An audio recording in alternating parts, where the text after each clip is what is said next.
A Werewolf Shifter Romance, written by Amelia Hart. Chapter 1. Bread and Ashes. The throne room of Valdoria's capital castle stood empty, save for one man. Alderaan Greystone, alpha king of all shifter packs in the realm, sat motionless in the ornate chair his father had occupied before him. 8 years had passed since the old king's death. 8 years of rebuilding what tyranny had broken. Yet today, the weight of the crown felt heavier than ever. A letter lay on the armrest, its parchment creased from repeated readings. The words burned in Alderaan's mind even when he closed his eyes. Anonymous denunciations had reached him before, whispers of corruption within his own capital pack, but this one carried details too specific to dismiss. Omegas forced into servitude through impossible debts. Families torn apart when they could not pay fabricated taxes. Those who resisted simply disappeared. My lord, Baylor's voice echoed through the vast chamber as the Beta counselor entered, his boots clicking against stone. At 45, the man carried himself with the confidence of someone who had served 2 kings. His graying beard was neatly trimmed, his robes expensive. You summoned me? Alderaan held up the letter without speaking. He watched Baylor's expression carefully as the counselor took it, studied the words, then handed it back with a dismissive shake of his head. More lies from malcontents who refuse to pay their fair share. Baylor said smoothly. These denouncers seek to undermine the pack's stability with baseless accusations. I assure you, my lord, the taxes are reasonable, and the Omegas are treated with appropriate care. Appropriate care. Alderaan's voice was quiet, but his blue steel eyes never left Baylor's face. Define that for me. They work. They receive food and shelter. They contribute to the pack's prosperity. Baylor spread his hands. What more could they ask? Everything, Alderaan thought. They could ask for everything we owe them as pack members. Dignity, safety, a future. But he only nodded slowly, folding the letter and tucking it into his tunic. I see. Thank you for your counsel, Baylor. You may go. The Beta bowed and departed, his footsteps fading into silence. Alderaan remained seated, his fingers drumming once against the throne's arm. 8 years of ruling had taught him many things, but perhaps the most valuable lesson was this. When a man protested too quickly, too smoothly, he was usually hiding something. It was time to see the truth for himself. The cabin on the outskirts of the pack territory was more hovel than home. Catherine knelt beside the stream that ran behind the structure, her hands red and raw as she scrubbed another nobleman's tunic against the rocks. The water was ice-cold even in late spring, numbing her fingers until she could barely feel the fabric slipping through them. Cat? Owen's voice came from the doorway, tentative and concerned. You've been out here since before dawn. Come inside, please. She glanced over her shoulder at her younger brother. At 16, Owen should have already experienced his first shift, should have found his place within the pack hierarchy. Instead, he remained trapped in human form, a rare deformity that marked him as defective in the eyes of their community. The pack called him broken. They called Catherine a fool for refusing to abandon him. I'm almost finished, she said, forcing warmth into her voice that she did not feel. Go back inside before you catch cold. Owen hesitated, then retreated. Catherine returned to her scrubbing, muscles burning with the repetitive motion. The pile of laundry beside her seemed endless. This was her life now, washing clothes for the castle nobles, receiving scraps of food in payment, watching her brother grow thinner each month, because there was never quite sufficient to fill both their bellies. It had not always been this way. 5 years ago, they had been a family. Mother, father, Owen, and Catherine. Their cabin had been small but warm, filled with laughter and the smell of her mother's cooking. Catherine's father had been a respected hunter, bringing meat to the pack and receiving fair compensation. They had not been wealthy, but they had been comfortable. Then the rogues came. The memory still woke Catherine in the dead of night, her heart pounding, her wolf clawing at the inside of her chest in remembered terror. The attack had been swift and brutal. Her parents had fought to protect their children, had died defending the cabin while Catherine pulled Owen into the hidden root cellar beneath the floorboards. They had huddled there for hours, listening to the sounds of battle, of death, of silence. When they finally emerged, both their parents were gone. She had been 19 then. Now, 5 years later at 24, she was still paying the price for that night. The pack buried them with minimal ceremony. No one offered to take in the orphaned siblings. At 19, Catherine had been expected to care for herself and her brother without assistance. Then came her first shift. Most wolves experience their transformation around 13 or 14 years old. Catherine had been 21 when her wolf finally clawed its way to the surface, 3 years after her parents' deaths. The late manifestation marked her as weak, as defective as her brother. The pack that had once tolerated her now viewed her with contempt. Baylor, the beta counselor to the Alpha King, had been the one to deliver the news of her new status. He had stood in the doorway of this very cabin, his expression cold and businesslike. "Your family's debt to the pack has been calculated," he had said, consulting a ledger as though discussing grain stores rather than lives. "Your father's funeral, your mother's burial, the resources used to search for the rogues that attacked you. The total comes to 12 silver coins. You will pay 2 silver coins each month until the debt is satisfied. 2 silver coins. An impossible sum for a washerwoman who received only food scraps as payment. Catherine had tried to negotiate, had begged for more reasonable terms.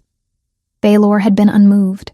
"If you cannot pay, you and your brother will be expelled from pack territory," he had said simply. "I'm sure the rogues beyond our borders would be happy to welcome you." The threat had been clear. Beyond pack protection, they would not survive a week. So Catherine had accepted additional work. During the day, she washed clothes in the stream. At night, she cleaned the castle stables, mucking out stalls and hauling hay until her back screamed and her hands bled. For this, she received 1 loaf of bread each week, 1 loaf to feed 2 people for 7 days.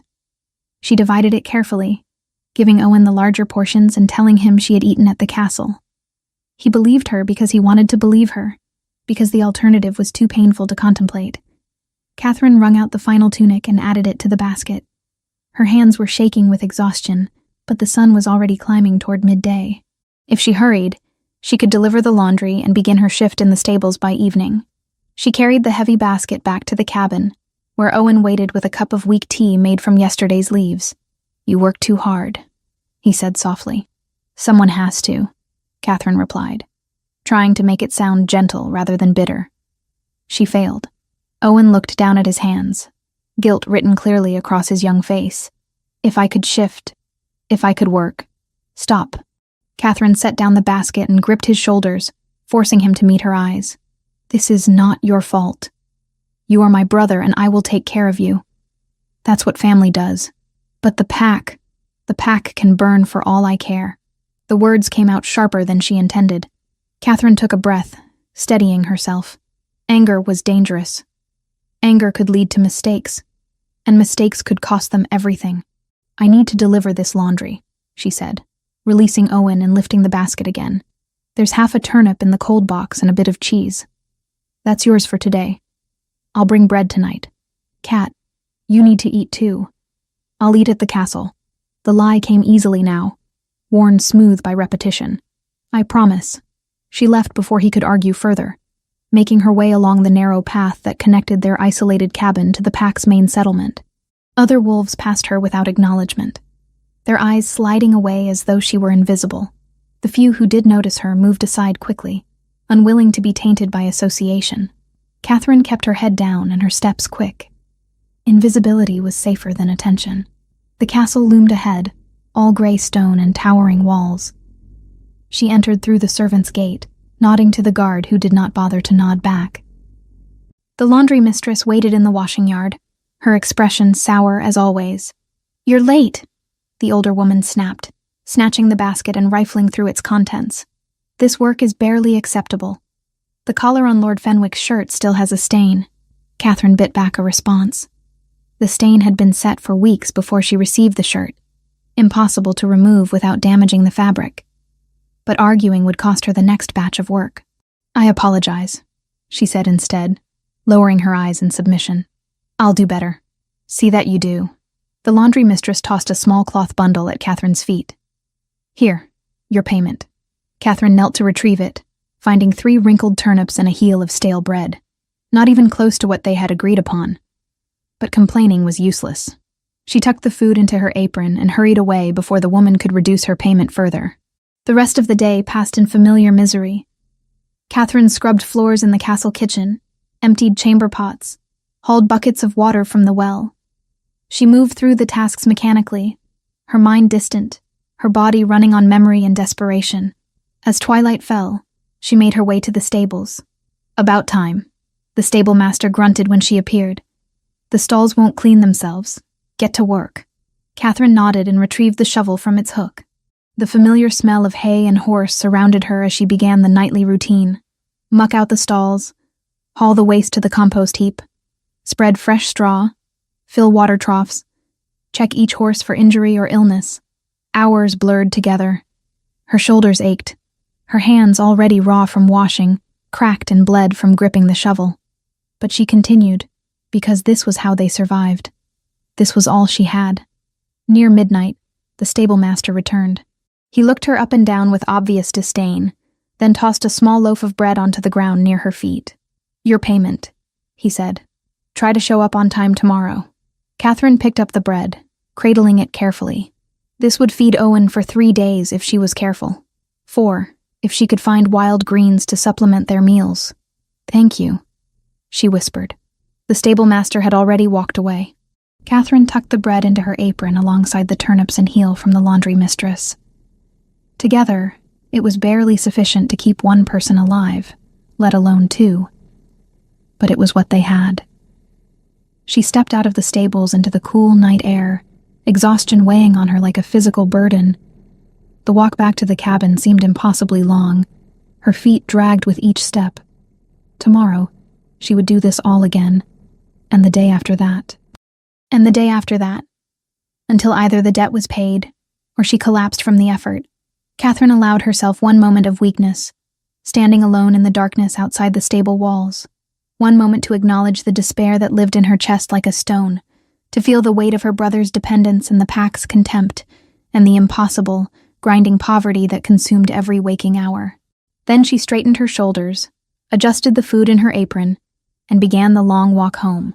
She did not notice the figure watching from the castle ramparts above, did not see the way his hands clenched on the stone wall as he observed her stumbling gait, did not hear the low growl that rumbled in his chest, barely audible even to his own ears.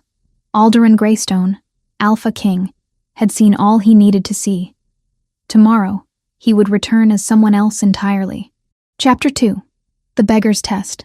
Dawn broke cold and gray over the capital Pax territory.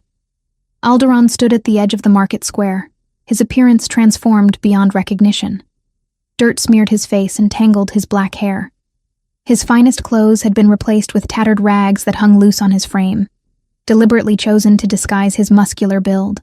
Most importantly, he had suppressed his alpha aura completely, a feat that required constant concentration and left him feeling strangely hollow. To the wolves who passed him, he was nothing. Less than nothing. Just another vagabond who had wandered too close to civilized territory. The transformation was necessary. If Alderaan had arrived as himself, as the Alpha King, every citizen would have presented their best face. The truth would have remained hidden beneath layers of performance and pretense. But as a beggar, invisible and beneath notice, he could see what they believed no one important was watching. What he saw made his wolf snarl with barely contained rage. The market square bustled with morning activity. Merchants arranged their wares, calling out prices for bread and cheese and dried meat. Noble wolves strolled past in fine clothing, their servants trailing behind with baskets. Guards stood at regular intervals, their expressions bored but watchful. And in the corner, near the well, a line of Omegas waited. Alderaan moved closer, keeping to the shadows. He counted 12 Omegas, all of them thin, all of them carrying the exhausted slump of people who work too hard for too little. They stood in silence, eyes downcast, while 2 guards checked names against a ledger. "Mira of the Western Quarter," one guard called out. "You owe 3 silver for this month." A young Omega stepped forward, her hands trembling as she held out a small pouch. The guard emptied it onto his palm, counted the coins, then shook his head. 2 silver and 6 copper. That's not 3 silver. "Please," the Omega whispered. "My child is sick. I had to buy medicine. I'll have the rest by next week, I swear." The guard's hand shot out, gripping her arm hard enough to make her gasp. "The tax is due today. You know the penalty for late payment. I'll pay it." Another Omega stepped forward, older, her face lined with worry. I have the extra silver. Please, don't take her. The guard considered this, then shrugged and accepted the additional coin. The young Omega stumbled back, tears streaming down her face, while the older woman returned to the line with shoulders bowed under the weight of her sacrifice. Alderon's hands clenched into fists. He forced himself to remain still, to observe rather than act. Not yet. He needed to see how deep the corruption ran. The line continued. Some Omegas paid, others couldn't. Those who fell short were marked in the ledger, with a notation that Alderon couldn't quite see from his position. But he could read the fear in their expressions well enough. Then a pregnant Omega reached the front of the line. She was perhaps 6 months along, her belly swollen with life, her face pale with exhaustion. When the guard called her name, she stepped forward and held out her payment with shaking hands. The guard counted it, then looked up with a cruel smile. This is last month's payment. You still owe for this month. But I paid last month, the Omega protested. You marked it in the ledger yourself. I saw you. Are you calling me a liar? The guard's voice rose, drawing attention from nearby merchants. Are you suggesting that I, an official representative of this pack, would falsify records? No, The Omega's voice broke. I just meant... Seize her. The second guard grabbed the pregnant Omega's arm, hauling her away from the line. She cried out, stumbling. Her free hand pressed protectively over her belly. Please! The baby! Should have thought of that before you tried to cheat the pack, the first guard said coldly. He made another notation in his ledger. 7 days in the stocks. Maybe that will teach you to pay your debts honestly. The pregnant Omega was dragged away, her sobs echoing across the square. The remaining Omegas in line kept their heads down, too frightened to protest or defend her. Alderon watched the faces of the other wolves in the market. Merchants continued their business. Noble wolves looked away, uncomfortable but unwilling to intervene. A few showed obvious satisfaction, as though the Omega's punishment confirmed their belief in proper social order. Not one person spoke up. The Alpha King committed every face to memory. The guards who enforced unjust laws. The nobles who benefited from Omega exploitation. The merchants who witnessed suffering and chose profit over compassion. All of them complicit in a system that ground the weakest members of his pack into dust. He wanted to shift right there in the square, to let his wolf tear through the pretense and show them what an Alpha King's rage looked like when unleashed.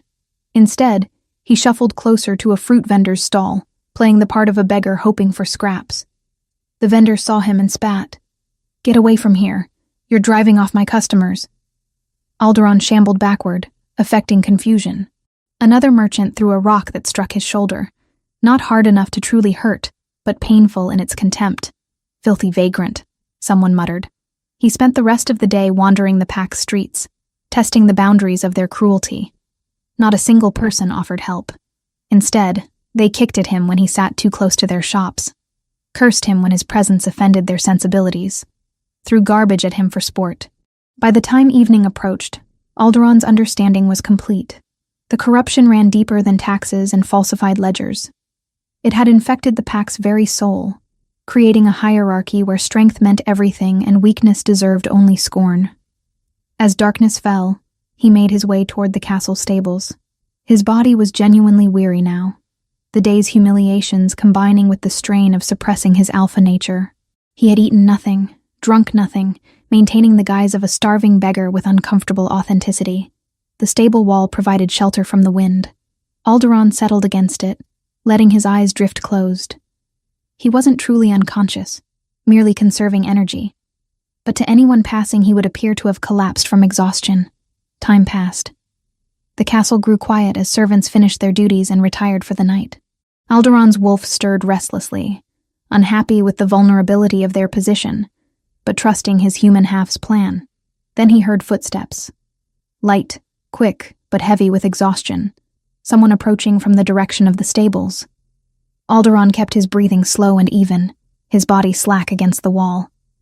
The footsteps stopped. Oh no, a woman's voice murmured. Are you hurt? Alderon didn't respond, maintaining his unconscious act. He heard her move closer, felt her presence as she knelt beside him. Sir? Can you hear me? Soft hands touched his shoulder, shaking him gently. The touch was careful, concerned rather than afraid. Alderaan let his eyes flutter open, affecting confusion. The woman kneeling beside him had chestnut hair that fell in tangled waves around her face. Her green eyes were wide with worry, studying him in the dim light from the stable lanterns. She wore the rough clothing of a servant, stained and threadbare, and her hands were red and raw from labor. "You're awake," she said with obvious relief. "I thought you might be—" She didn't finish the sentence, but Alderaan knew what she had feared, that he was dying, that she had found a corpse rather than a living man. He tried to speak and found his throat genuinely dry. The woman seemed to understand. She reached for a leather flask at her belt, uncorking it and holding it to his lips. "Drink slowly," she instructed. The water was lukewarm and slightly stale, but Alderaan accepted it gratefully, taking small sips as she directed. When he'd had sufficient, she pulled back, studying him with those remarkable green eyes. "When did you last eat?" she asked. Alderaan hesitated, then rasped, "Yesterday." The lie came easily. In truth, he had eaten a full breakfast before beginning his disguise. But the beggar he pretended to be would not have had that luxury. The woman's expression tightened with sympathy. She glanced around as though checking for witnesses, then reached into her apron and pulled out a small loaf of bread. It was the only food she carried. Alderaan could see that clearly. No hidden supplies, no additional provisions. Just one loaf, slightly stale, barely large enough to feed a single person for a day. "Here," she said, breaking the bread in half. She offered him the larger portion. "It's not much, but it should help." Alderaan stared at the bread, then at her face. She was thin, gaunt even, showing clear signs of malnutrition. Her clothes hung loose on her frame. The shadows under her eyes spoke of too little sleep, too much work, too many days of going without. And yet she was offering him half her food. His wolf surged forward, recognition flaring through his consciousness so powerfully that Alderaan nearly lost control of his suppressed aura. Something about this woman called to him on a level deeper than thought, deeper than reason. The scent of her, snow and pine, and something uniquely her own, wrapped around him. "I can't take this," he heard himself say. "You need it more than I do." She smiled, and despite the exhaustion in her face, despite the obvious hardship of her life, the expression was genuine. "I've already eaten today. Please, take it." The lie was so transparent that Alderaan's chest tightened. She was starving, clearly. And yet she sat here offering food to a stranger without hesitation or expectation of reward. "What's your name?" he asked, accepting the bread, because refusing would insult her kindness. "Catherine." She settled back on her heels, watching him eat. "What's yours?" Alderaan had prepared an answer for this. "Thomas," he said, using a common enough name that wouldn't draw attention. "Well, Thomas, you picked a dangerous place to collapse. The guards patrol here twice a night. If they find you, they'll throw you in the stocks or worse. I'll move along then." He made as though to stand, then swayed convincingly. Catherine reached out to steady him, her hands gentle but firm. "Wait. You're too weak to travel." She bit her lip, thinking. "There's a corner of the stables where no one looks. It's warm and dry. If you're quiet and leave before dawn, the stable master won't notice." "Why would you help me?" Alderaan asked quietly. "You don't know me." Catherine looked at him for a long moment. In the flickering lamplight, her green eyes seemed to hold depths of sadness that no one her age should carry. "Because everyone deserves kindness," she said simply. "Even strangers. Especially strangers." She stood, offering him her hand. Alderaan took it, noting the calluses on her palm, the strength in her grip despite her obvious exhaustion. She led him into the stables, past rows of drowsing horses, to a small corner where hay bales created a natural shelter. "Hide behind these if you hear anyone coming," Catherine instructed. "And please, be gone by first light. I don't want you to get hurt." "Where are you going?" Alderaan asked. "Home. I have someone waiting for me." The way she said it, the protective note in her voice, told him that someone was important. Family, perhaps. Someone who depended on her the way she clearly depended on no one else. Catherine turned to leave, then paused. "Thomas, if you're still here tomorrow night, I'll bring more food. Not much, but something. You don't have to do that. I know." She smiled again. That same sad, genuine expression. "But I will anyway. Then she was gone, her footsteps fading into the night. Alderon sat in the hay-scented darkness, the half-loaf of bread still in his hands. His wolf paced restlessly in his mind, confused by the strength of their reaction to this Omega woman. She was nothing like what he had expected to find. Not broken, despite the clear evidence of her suffering. Not cruel, despite the cruelty surrounding her. Just quietly, persistently kind. He thought of the pregnant Omega dragged away to the stocks, the guards falsifying records, Baelor's smooth lies, the system of corruption that had infected his pack like rot in timber. And he thought of Catherine, dividing her last food with a stranger and expecting nothing in return. Tomorrow, he would continue his investigation. He would gather evidence, learn names, understand the full extent of the betrayal. But tonight, sitting in a stable corner with the gift of a kind Omega's compassion, Alderon made a silent vow. He would fix this, all of it, no matter what it cost. And somehow, he would find a way to repay Catherine for the bread she could not afford to share, but shared anyway. Chapter 3. Shadows and Whispers. 3 days passed in a strange rhythm of deception and discovery. During daylight hours, Alderon played his role perfectly. He shambled through the packed streets with hunched shoulders and vacant expression, a mute beggar too broken to even speak. The silence served him well. People talked freely around those they considered beneath notice, and Alderon heard things no Alpha King was meant to hear. He learned that the corruption ran deeper than falsified tax records.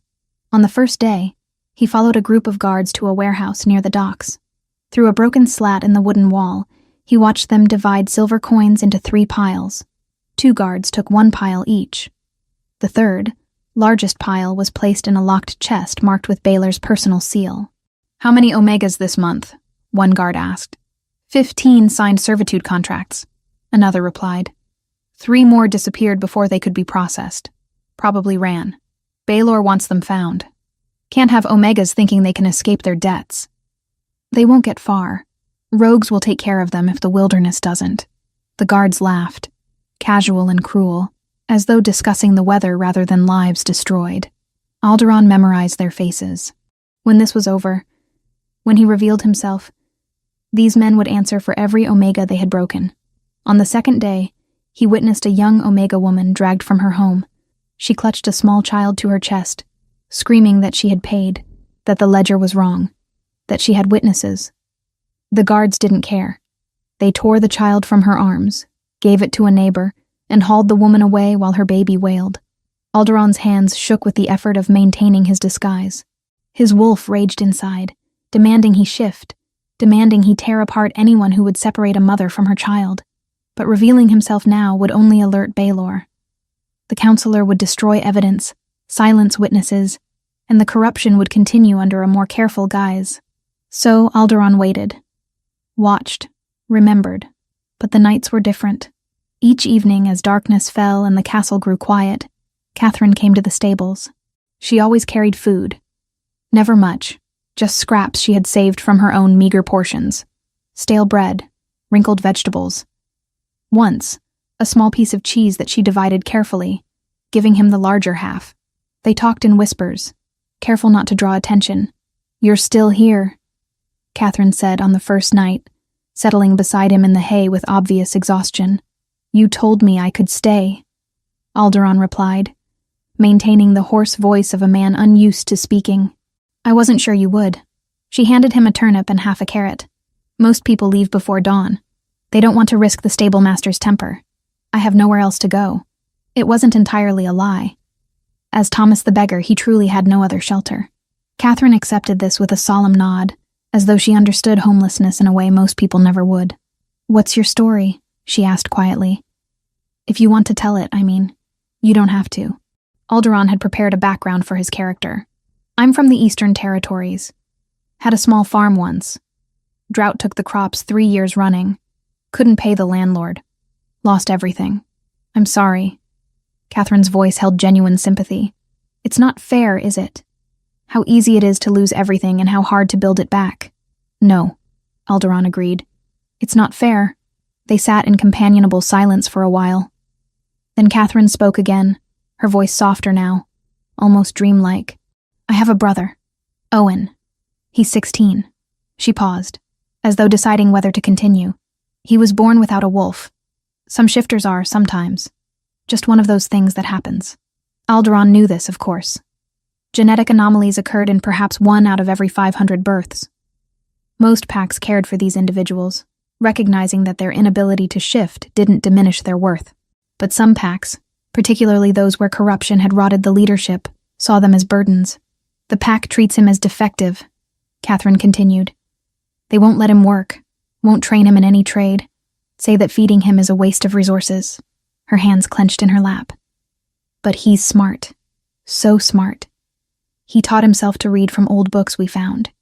He knows more about pack history than most of the elders. He just needs someone to give him a chance. And you work to support both of you, Alderaan said. I do what I have to do. Catherine's voice held quiet determination. Someday I'll have saved enough. We'll leave this place. Find a pack that judges people by their character instead of their ability to shift. Owen will have a real life. That's all I want. The fierce protectiveness in her voice made Alderaan's wolf stir with admiration. Here was an Omega who would fight heaven itself for those she loved, who sacrificed her own well-being without hesitation or complaint. That's a good dream, he said softly. Catherine smiled, tired but genuine. It keeps me going. She left soon after, promising to return the next evening. Alderaan sat alone in the darkness, thinking about a young Omega with impossible dreams and the brother she refused to abandon. On the second night, Catherine arrived carrying only a crust of bread. I'm sorry, she said, dividing it with obvious guilt. The laundry mistress docked my pay again. This is all I have. Then you should keep it, Alderaan protested. We share or neither of us eats. Her tone brooked no argument. Those are the rules. Alderaan accepted his portion because refusing would hurt her. They ate slowly, making the bread last as long as possible. Tell me something, Catherine said after they had finished. Something about your life before. Something happy. It was a strange request, but Alderaan understood it. She wanted escape, even if only through stories. So he told her about the eastern territories he supposedly came from, inventing details about festivals and harvest celebrations, about neighbors who helped each other and children who played in fields of wildflowers. Catherine listened with closed eyes, a faint smile on her face. When he described a ridiculous incident involving a runaway pig and a pompous merchant, she laughed, actually laughed, clear and bright, and surprised by her own joy. The sound went through Alderaan like lightning. His wolf surged forward, recognition flaring so powerfully that he nearly lost control of his suppressed aura. That laugh, that genuine moment of happiness despite her suffering, called to something fundamental in his nature. And her scent. He had noticed it before, but tonight it seemed stronger. Snow and pine, crisp and clean. Nothing like the typical Omega scent of honey and warmth. It wrapped around him, called to his wolf, made him want things he had no right to want while wearing a beggar's disguise. Thank you, Catherine said softly when she could speak again. I haven't laughed in so long. I forgot what it felt like. You should laugh more, Alderaan heard himself say. Maybe when Owen and I are free. She stood, brushing hay from her worn skirt. I should go. But Thomas, thank you. For the stories. For making things feel less heavy. Even just for a moment. She left. And Alderaan sat in the darkness with his wolf pressing insistently against his consciousness. Something was building between them.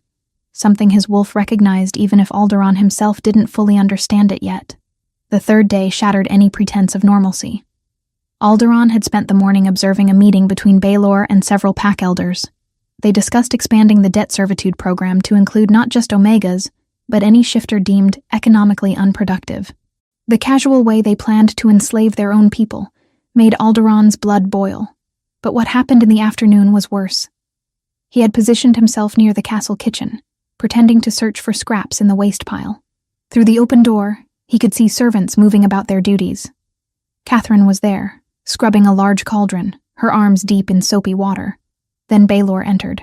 The beta counselor moved through the kitchen with proprietary confidence, inspecting food stores and questioning servants. When he reached Catherine, he stopped. You, he said coldly. What's your name? Catherine, my lord. She kept her eyes down, her posture submissive. Catherine. The Omega with the defective brother. Baylor's lip curled. I've been reviewing accounts. There's a discrepancy in the kitchen stores. 2 loaves of bread are missing from yesterday's count. The head cook, an older woman with flour on her apron, spoke up quickly.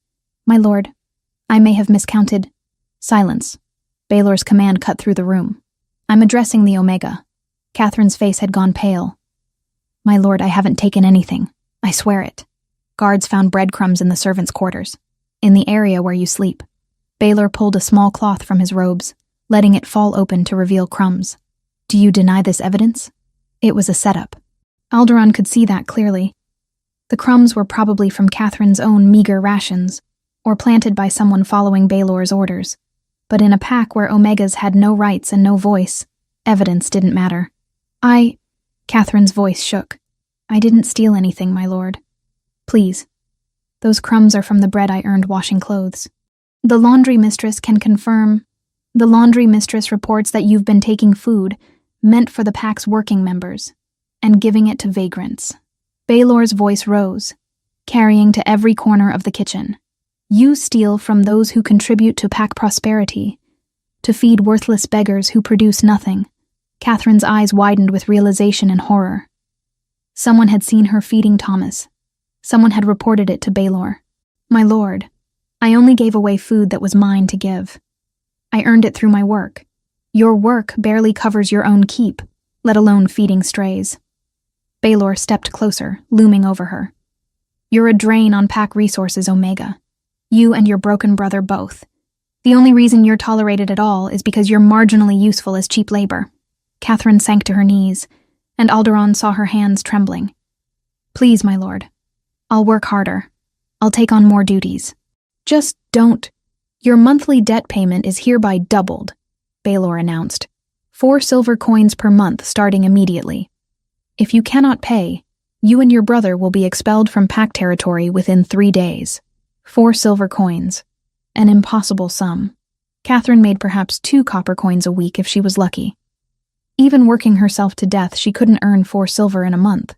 It was a death sentence disguised as a debt. My lord, please. Catherine's voice broke. My brother can't survive outside pack territory. He has no wolf. The rogues will kill him. Please, there must be another way. Then you'll work harder. Baylor's voice was cold. Final. Or you'll both learn what happens to those who steal from the pack. He turned and swept from the kitchen, leaving Catherine kneeling on the floor, shaking silently. The other servants quickly returned to their work, eyes averted. No one helped her. No one spoke in her defense. They were all too afraid. Alderaan stood frozen in the doorway, his entire body rigid with barely controlled rage. His wolf was howling inside, demanding he shift, demanding he tear Baylor apart right there. Only years of discipline kept him from revealing himself. Not yet. Just a little longer. Gather the evidence, build the case, then justice would come for all of them. But watching Catherine struggle to her feet, watching her return to scrubbing the cauldron with tears streaming down her face, Alderaan wondered how much longer he could maintain the deception.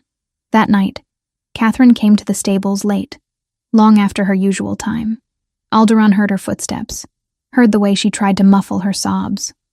She collapsed in the hay beside him without speaking, her whole body shaking. Alderaan didn't know what to say, how to comfort her without breaking character.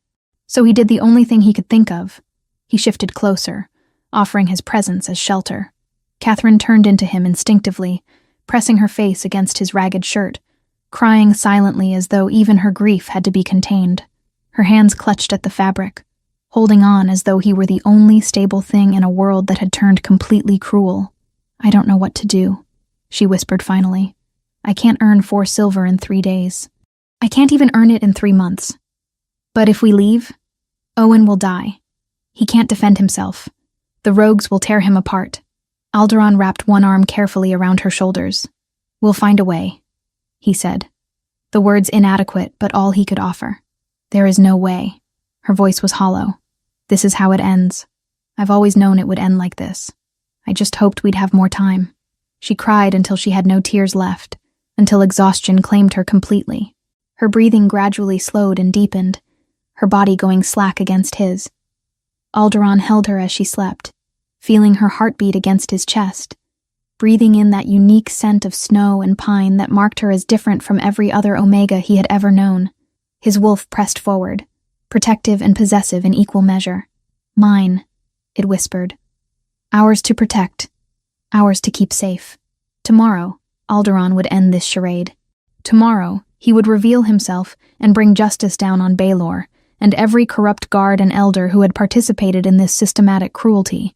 But tonight, he held an exhausted Omega who had shown him more genuine kindness than anyone he had met in years, and made a silent promise. He would save her. He would save her brother. And he would make certain that no one in his pack ever suffered like this again. Whatever it took. Chapter 4. The king unveiled dawn broke cold over the stable where Alderaan had spent his 4th night as a beggar. He hadn't slept. Catherine had left hours ago, her eyes still red from crying, her steps heavy with hopelessness. She believed she had 3 days left. 3 days before she and Owen would be cast out to die. Alderaan couldn't let that happen. He was preparing to leave his hiding spot when he heard footsteps approaching, slow, deliberate, accompanied by the tap of a walking stick against stone. The scent reached him before the person did. Herbs and age and something indefinably wise. An old woman appeared in the doorway of the stable corner, her gray hair bound in a neat braid, her weathered face sharp with intelligence. She wore the simple robes of a healer, and her eyes, pale blue and knowing, fixed on Alderaan with unsettling accuracy.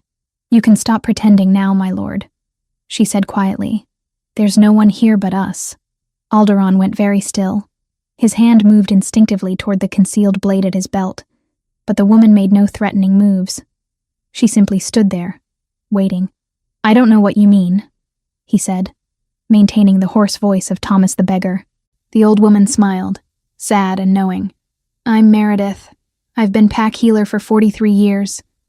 I served your father, and his father before him. Did you truly think I wouldn't recognize the scent of my Alpha King, even beneath dirt and rags?" Alderaan studied her for a long moment, weighing options. Then, slowly, he allowed his Alpha aura to surface. Just a fraction, just enough to confirm what she already knew. Meredith's eyes widened slightly, but she didn't flinch or bow. Instead, she stepped closer, her voice dropping even lower. "How long have you been watching?" she asked. 4 days, long enough to see the corruption eating this pack from within.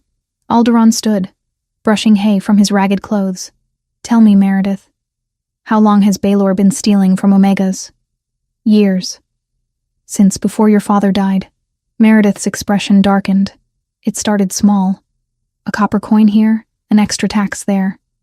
But it grew, and anyone who spoke against it disappeared or was discredited so thoroughly that no one believed them. "Why didn't you come to me?" "I tried. Twice." Meredith's voice carried old pain. "Both times my messages never reached you. Baelor controls who has access to the Alpha King. He's built a wall around you, my lord, made of loyal guards and carefully filtered information." Alderaan's jaw clenched. He had been a fool, surrounded himself with his father's old counselors, because he thought their experience would help him rebuild. Instead, they had used his trust to create their own kingdom of cruelty. "Tell me about Catherine," he said abruptly.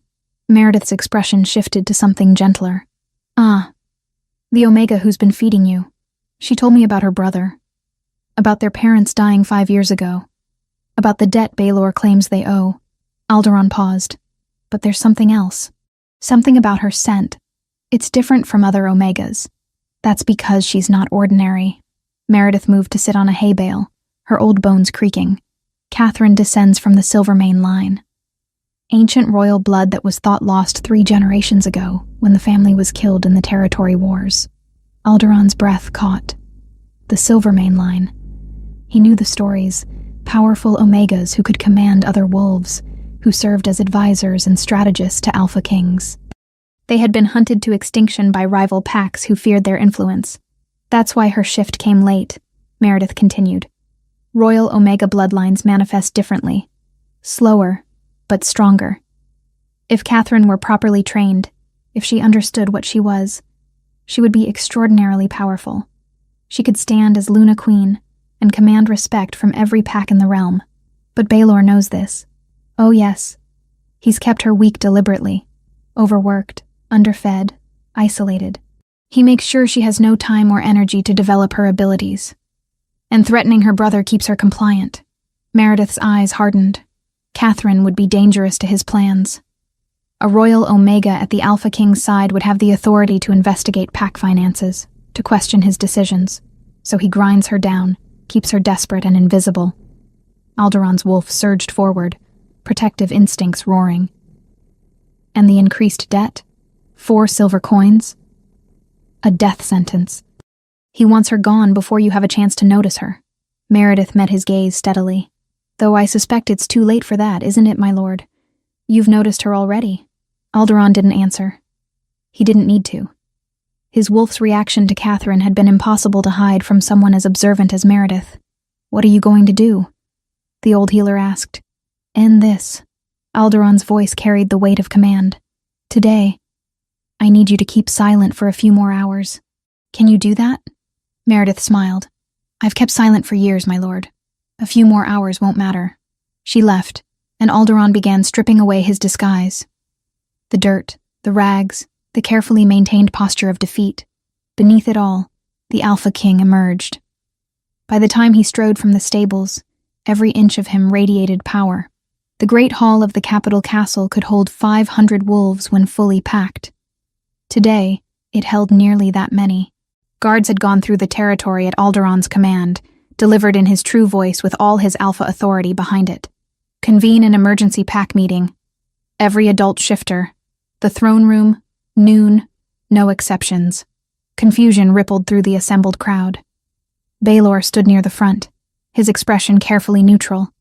But Alderaan could see the calculation in his eyes. The Beta counselor didn't know what was happening, but he was already planning how to turn it to his advantage. Catherine was there too, though she didn't know why.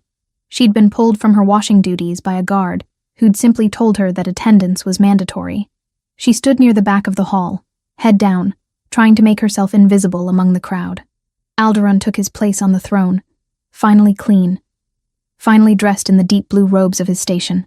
His black hair fell loose around his shoulders, his beard neatly trimmed. He looked every inch the king he was born to be. The hall fell silent as his alpha aura filled the space, pressing against every wolf present until they had no choice but to acknowledge his authority. I stand before you today to address a matter of treason, Alderaan began, his voice carrying to every corner. For 4 days, I have walked among you disguised as a beggar.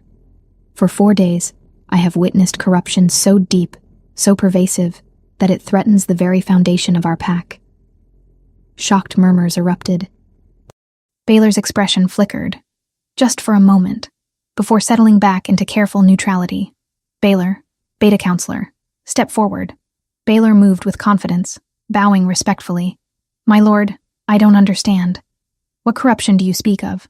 The systematic exploitation of Omegas through falsified debts and impossible taxes. Alderaan pulled out a sheaf of papers, records he'd copied during his nights in the stable, evidence he'd gathered from overheard conversations. For years, you have been stealing from the weakest members of this pack, forcing them into servitude, selling their labor, and pocketing the profits. These are lies. Baelor's voice rose with perfectly performed outrage. My lord, someone has been feeding you false information. I serve this pack faithfully. I watched guards collect taxes that were never recorded. I saw a pregnant Omega dragged to the stocks for a debt she had already paid. I witnessed you personally threaten an Omega with expulsion for crimes she did not commit. Alderaan stood, descending from the throne with lethal grace. Do you deny these accusations? I deny them absolutely. Baelor turned to address the crowd, his voice carrying practiced conviction. Our Alpha King has been deceived by malcontents who seek to undermine pack stability. The taxes are legal. The debts are real. Everything I have done has been for the good of... Enough. The word cracked through the hall with alpha command. Every wolf flinched, unable to resist the compulsion. Even Baelor staggered slightly. Guards, Alderaan commanded. Arrest Baelor and any man who has participated in his schemes. For a moment, the guards hesitated. Some had been taking Baelor's bribes for years. Others simply didn't know whom to obey. Then loyal guards moved forward, hands on weapons. Baelor's mask finally cracked. His eyes darted around the hall, calculating odds, searching for escape routes. When he moved, it was with desperate speed. He lunged sideways, grabbed the nearest person, and hauled them in front of him as a shield. Catherine. She had been washing the stairs at the edge of the hall, invisible in her servant's dress. Now she was suddenly at the center of everything, a dagger pressed against her throat, Baelor's arm locked around her waist. "Stay back," Baelor shouted. "All of you stay back or I'll kill her." Alderaan froze. His entire body locked with the effort of controlling his wolf, which was howling with rage and terror. Catherine's green eyes were wide with shock, staring directly at him. And in that moment, he saw the recognition bloom across her face. The beggar. Thomas. The man she had fed and comforted for 4 nights. He was the Alpha King. "My lord," Baelor said, breathing hard, backing toward a side door with Catherine pressed against him. "I'm leaving. Let me go, and I'll release the Omega once I'm safely away." "You're not leaving this castle," Alderaan said, his voice deadly quiet. "And you're not taking her anywhere. Then she dies." Baelor pressed the blade harder. A thin line of blood appeared on Catherine's throat. Alderaan's wolf exploded inside him. The Alpha King's roar shook the castle to its foundations, a sound of pure dominance and rage that forced every wolf in the hall to their knees. Every wolf except Baelor, who had already committed treason and was beyond the reach of pack bonds. But the roar bought seconds. Catherine, operating on pure instinct, went limp in Baelor's grip, a move that threw him off balance for just a moment. It was all Alderaan needed. He was across the hall before anyone could blink, moving with inhuman speed. His hand caught Baelor's wrist, crushing bones until the beta dropped his dagger with a scream. Catherine fell. Loyal guards caught her, pulling her to safety, while Alderaan slammed Baelor against the stone wall hard enough to crack ribs. "You threatened what is mine," Alderaan snarled, his eyes blazing with wolf fire. "You hurt what belongs to me." "She's nothing," Baelor gasped. "Just an Omega, just—" Alderaan's fist connected with his jaw, and Baelor went limp. The hall was silent except for harsh breathing. Every wolf stared at their Alpha King, who stood over the unconscious body of his traitorous counselor, with blood on his knuckles and murder in his eyes. "Take him to the dungeons," Alderaan commanded, "and arrest every guard who participated in his schemes, every elder who knew and said nothing, every merchant who benefited from Omega exploitation. I want names. I want records. And I want justice." Guards scrambled to obey. The crowd began to disperse, shocked and frightened by what they had witnessed. But Alderaan's attention was no longer on them. He turned to where Catherine stood, supported by guards, one hand pressed to her bleeding throat. Their eyes met across the hall. She looked terrified, not of Baelor now, but of him, of the king she hadn't known existed, of the beggar who had been a lie. "Catherine," Alderaan said softly, taking a step toward her. She flinched back, and something in his chest cracked. "I need to speak with you," he continued, gentle despite the wolf still raging inside. "Please, let me explain." Catherine stared at him for a long moment. Then, very quietly, she whispered, "You lied to me." And before he could respond, she turned and ran from the hall. Alderaan watched her go, his hands clenched at his sides, knowing he couldn't chase her. Not now. Not when she was so clearly frightened. He had saved her from Baelor's debt. Saved her from expulsion. But he might have lost her trust forever. Chapter 5. Blood and Bonds. Catherine ran. She didn't know where she was going, only that she needed to be away from the throne room, away from the Alpha King who had been Thomas, away from the lies and the truth tangled together until she couldn't tell which hurt more. Her feet carried her through corridors she barely recognized, past startled servants and confused guards. The cut on her throat still bled, a warm trickle that soaked into her collar. But she didn't care. Physical pain was nothing compared to the betrayal burning in her chest. He had lied. For 4 nights, she had opened her heart to a beggar, shared her fears and dreams with someone she thought understood what it meant to be powerless. And all along, he had been the most powerful wolf in the realm, watching her like some kind of experiment. Had he laughed at her? Pitied her? Found her pathetic devotion to her broken brother amusing? Catherine's vision blurred with tears. She turned a corner and found herself in an empty corridor lined with tapestries. A window at the far end showed the castle gates. Freedom. If she could just reach Owen, they could run, disappear into the wilderness before anyone stopped them. They would die out there eventually, but at least it would be on their own terms, not crushed beneath the weight of royal games she didn't understand. She was halfway to the window when a hand clamped around her arm. "Going somewhere, Omega?" Catherine spun. Baelor stood behind her, his face bruised from where Alderaan had struck him, his eyes wild with desperation. Blood trickled from his split lip, and his fine robes were torn. "How did you—" Catherine tried to pull away. "The guards were taking you to the dungeons. Some guards are still loyal to those who pay well." Baelor's grip tightened painfully. "And I've been paying very well for years." He dragged her toward a side door Catherine hadn't noticed. She struggled, trying to shift, trying to find her wolf, but panic scattered her focus. The transformation wouldn't come. "Stop fighting," Baelor hissed. "You're coming with me. You're the only leverage I have left." The side door opened onto a servant's stairway that led down to the castle's lower levels. Baelor hauled Catherine down the steps, moving with the frantic energy of a man who had nothing left to lose. "Where are you taking me?" Catherine gasped. "Out. Away. Anywhere the Alpha King can't follow." Baelor's laugh was bitter. "Did you know, little Omega, that you're royalty? That you descend from a bloodline so ancient and powerful that an Alpha who bound himself to you could claim legitimacy over every pack in the realm?" Catherine stared at him, certain he had lost his mind. "I'm a washerwoman. I'm nobody. You're a Silvermane." Baelor shoved her through another door, and suddenly they were outside, in the castle's outer courtyard. "Your grandmother was the last of the line. She went into hiding after the territory wars, changed her name, bore children who never knew what they were. Your father never knew. But I discovered the truth years ago when I was researching noble bloodlines. They were moving toward the gates now. Catherine could see freedom beyond them, the forest that surrounded the Capital Pack's territory. But she couldn't run. Not without Owen. "My brother," she pleaded. "Please, let me get my brother. Your brother is leverage for later." Baelor pulled a knife from his belt, pressing it against her ribs. "Right now, you're going to walk calmly through these gates with me. One wrong move, one sound, and I'll gut you where you stand." Catherine's mind raced.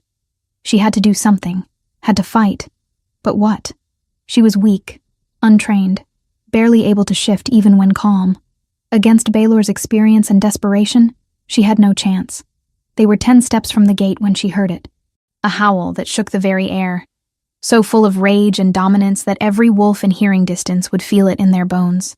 Catherine's own wolf stirred in response, recognizing something fundamental in that sound. Baelor stumbled, looking back toward the castle. Alderaan stood on the ramparts above, his blue eyes blazing with wolf fire. Even from this distance, Catherine could feel his fury, his absolute refusal to let Baelor escape. "You think you can stop me?" Baelor shouted up at him. "I'll kill her. I swear You'll die first." The voice came from everywhere and nowhere. Then Alderaan was moving, leaping from the ramparts with impossible grace. He landed in a crouch between Baelor and the gate, blocking their escape. And Catherine saw, for the first time, what an Alpha King truly was. Power radiated from Alderaan in waves that made the air shimmer. His aura, no longer suppressed, pressed against her consciousness with overwhelming force. This wasn't the gentle beggar who had accepted half a loaf of bread. This was a predator, ancient and deadly, who could tear apart armies with his bare hands. "Let her go," Alderaan said quietly. "So you can throw me in the dungeons? So I can rot while you parade your new Omega prize around court?" Baelor laughed wildly. "I had plans. I was going to marry her to Lord Fenwick's son, use her bloodline to create a new royal house. We could have overthrown you, claimed the throne through legitimate succession. You were going to enslave her." Alderaan took a step forward. "Force her into a bond she didn't want. Use her like a piece on a game board. She's an Omega. That's what they're for." The words were barely out of Baelor's mouth before Alderaan moved. But this time, Baelor was ready. He grabbed Catherine, spinning her in front of him, knife pressed hard against her throat. "Shift and she dies," Baelor screamed. I'll cut her throat before you take a second step. Alderaan froze. Catherine could see the conflict in his face. The war between his wolf's instinct to attack and his need to keep her safe. Catherine, Alderaan said, his voice carrying across the courtyard with eerie calm. Do you trust me? She should say no. Should hate him for lying, for using her, for being everything she could never be. But when she looked into those blue eyes, she saw the beggar who had listened to her dreams, who had made her laugh for the first time in years. Yes, she whispered. Then shift. Let your wolf out. I know you're scared, but I'll be right here. I won't let anything happen to you. She can't shift, Baelor snarled. She's too weak, too broken. Shift, Catherine. It was an alpha command, but gentle, coaxing rather than forcing. Catherine felt her wolf respond, pushing toward the surface with desperate eagerness.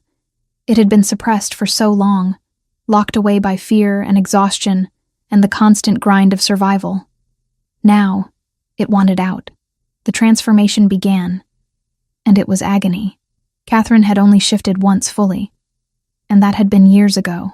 Her body fought the change, bones trying to reshape, muscles tearing and reknitting. She screamed, the sound turning into a howl as her vocal cords changed. Baelor tried to hold on, but a partially shifted Omega was stronger than a human. Catherine felt her jaw elongate, felt teeth sharpen. Instinct took over where training should have been. She twisted, sank new fangs into Baelor's wrist. He shrieked, releasing her. Catherine fell forward onto hands that were becoming paws, her body caught between forms, neither human nor wolf, but something in between. And then Alderaan was there. He shifted mid-leap, his human form dissolving into something magnificent and terrifying. The black wolf that landed beside Catherine was enormous, easily twice the size of any normal wolf. His fur seemed to absorb light, and his eyes burned with blue fire. Baelor tried to run. Alderaan's jaws closed on his shoulder, dragging him down. The beta screamed, thrashing, but he was no match for an alpha king in full fury. The battle was brief and brutal. Alderaan fought with controlled violence, each bite and slash calculated to disable rather than kill. When Baelor finally stopped struggling, blood soaking into the courtyard stones, Alderaan released him and stepped back. Guards poured from the castle, these ones truly loyal. They surrounded Baelor's broken form, weapons drawn. Take him to the dungeons, Alderaan's voice came, human again, though his body was still wolf. The ability to speak while shifted marked him as royalty beyond question. This time, use chains, and guards I trust personally. The soldiers dragged Baelor away. His screams of pain and rage faded into the distance. Then Alderaan turned to Catherine. She was still caught between forms, trembling violently. Her body didn't know how to complete the shift or reverse it. She could feel her wolf panicking, trapped halfway between worlds, causing her excruciating pain. Alderaan approached slowly, making himself small and non-threatening despite his massive size.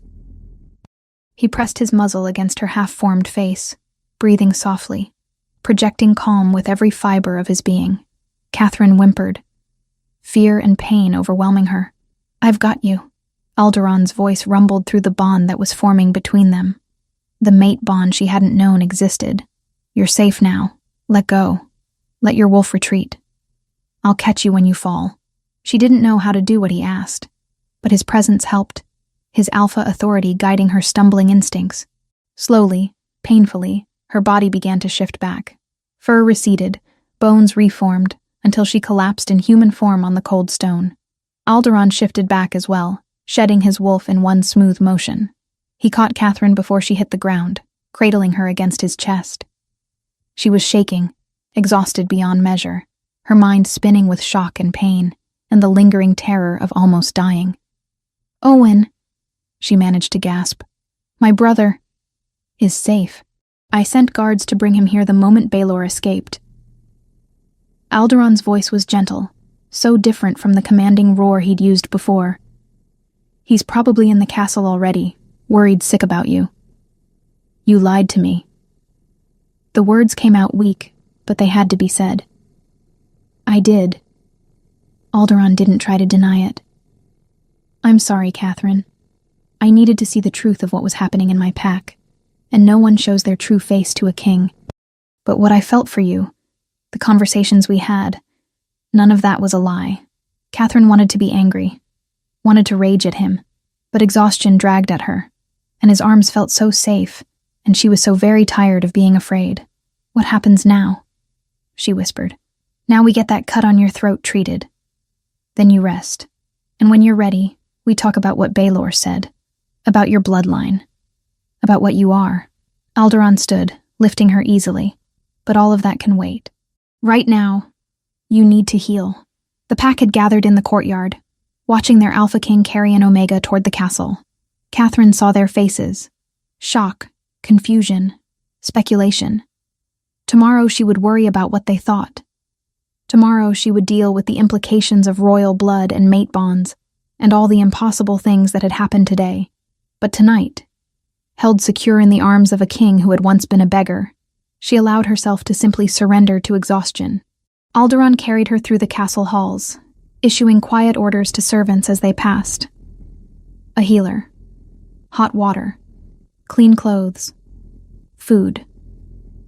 Everything delivered to the royal guest chambers, not the servants' quarters where Catherine had always belonged. She drifted in and out of consciousness, catching fragments of conversation, feeling the gentle sway of his steps. At one point she heard a young voice crying her name, felt small hands touching her face. "Owen?" she mumbled. "I'm here, Cat. I'm here. You're going to be okay." Her brother's voice, frightened but safe.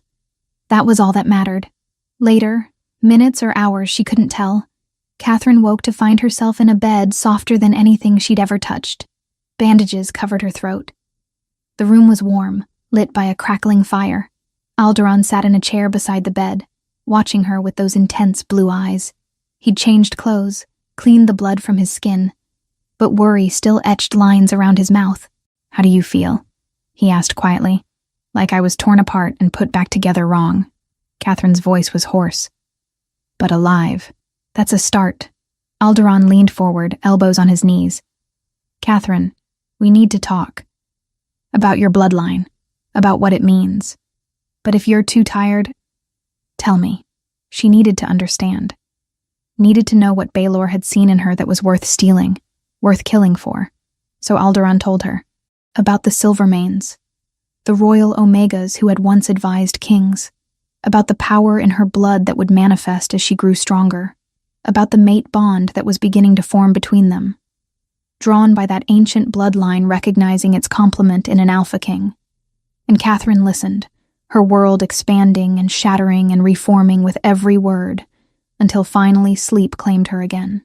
This time, when she dreamed, it was of black wolves and silver fur, of bonds forged in blood and trust, of a future that suddenly held possibilities she'd never dared imagine. Chapter 6. Silver and Trust. Catherine woke to softness. For 3 heartbeats, she didn't remember where she was or what had happened. The bed beneath her was unlike anything she had ever experienced. Plush mattresses, clean linens that smelled of lavender, pillows that cradled her head with gentle firmness. Warmth surrounded her from a fireplace she could hear crackling nearby. Then memory crashed back.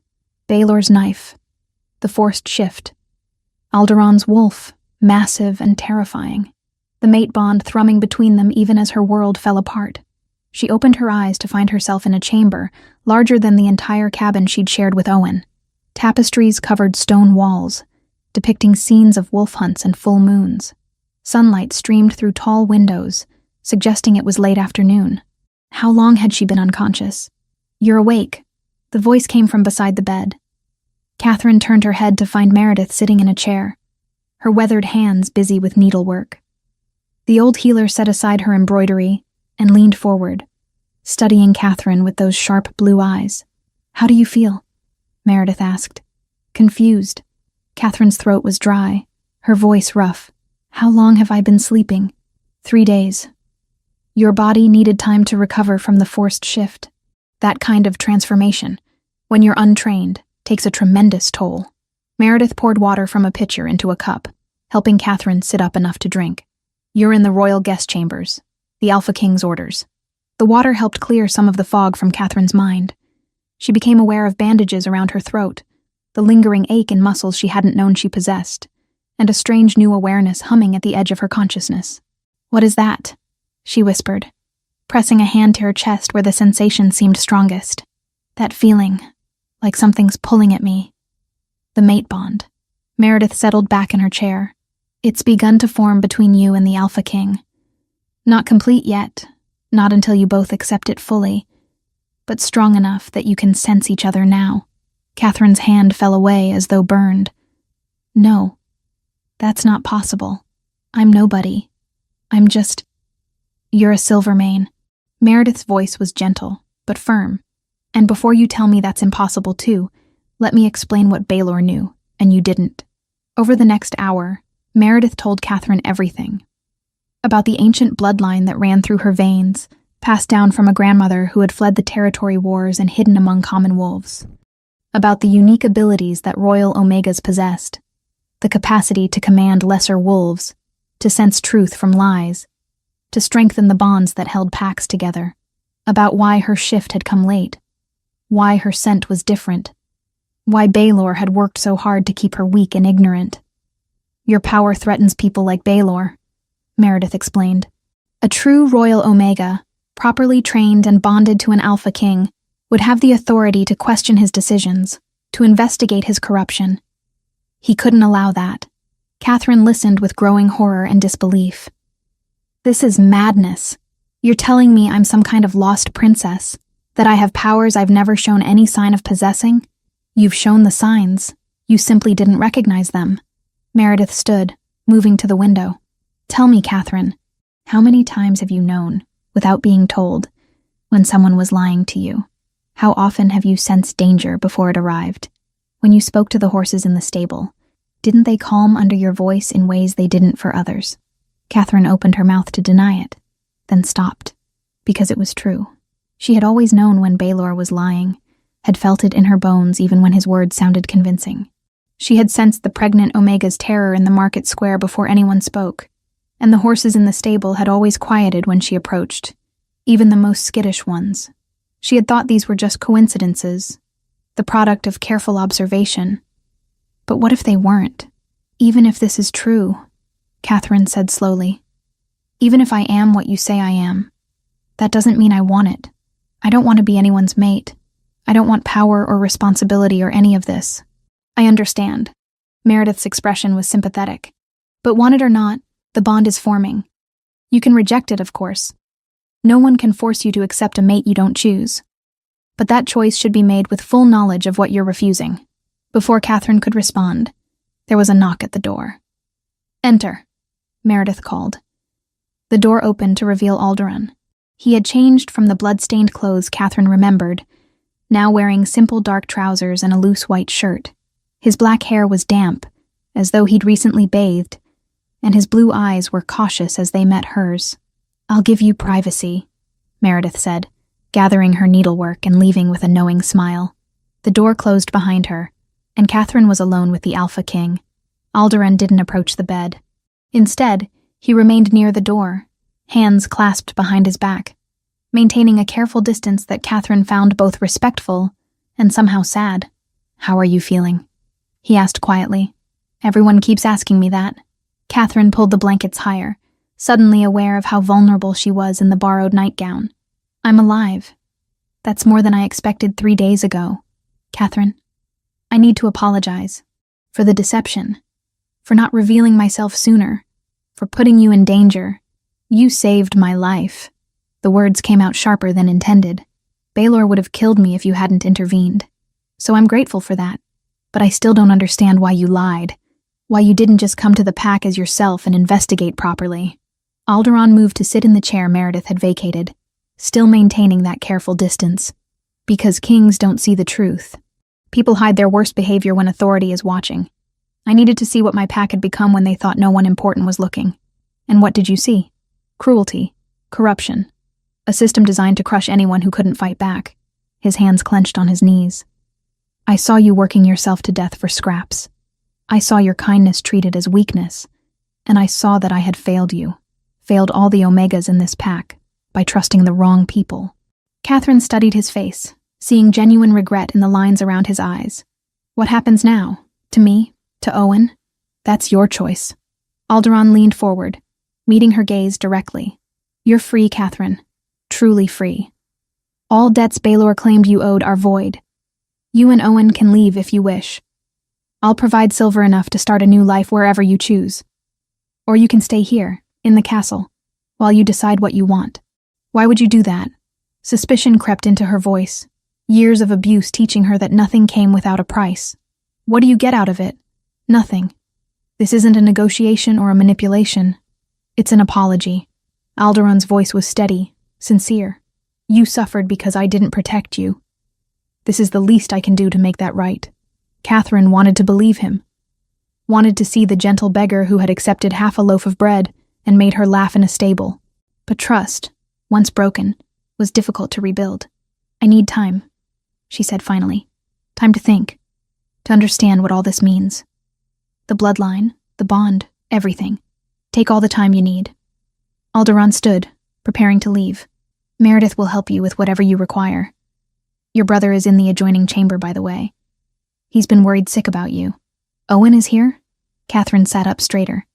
Is he? He's fine. Better than fine, actually. The castle steward has been keeping him occupied with books from the library.